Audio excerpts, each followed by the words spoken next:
Maling akala number 6. Ikaw ba ay isa sa mga naniniwala na si Kristo ay isang tao lamang at hindi Diyos? Tayo ay mag-ingat sa doktrina ng hindi paniniwala kay Kristo bilang Diyos, dahil ang hatol dito ay hindi lamang kamatayang pisikal kundi kamatayang espiritual, ang ikalawang kamatayan. Sa ibang mga sekta si Kristo ay isang hamak na propeta lamang, sa iba naman, si Kristo ay isang anghel lamang ngunit ang Biblia ay malinaw at eksakto ang mga pagpapakilala na si Kristo ay Diyos. Unahin natin sa Old Testament.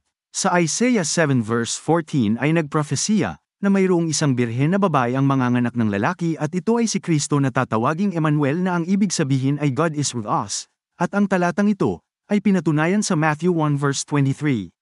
Makikita din natin ang pag-iral ni Kristo bago pa siya ipinanganak at nagkatawang tao sa bagong tipan. Siya ay kasama na ng Ama bago palalangin ang lahat.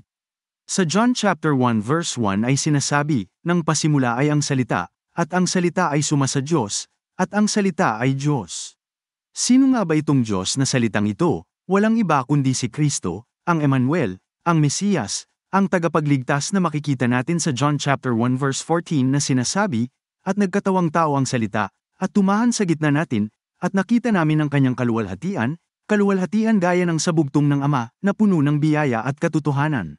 Si Kristo ay umiiral na bago pa si Abraham, kaya malinaw na si Kristo ay Diyos, sa simula ay ang salita at ang salita ay Diyos, at ipinanganak ng isang birhen, at ang salita ay nagkatawang tao, Diyos na nahayag sa laman, nakita ng mga anghel, ipinangaral sa mga bansa, sinampalatayanan sa sanglibutan, tinanggap sa itaas sa kaluwalhatian.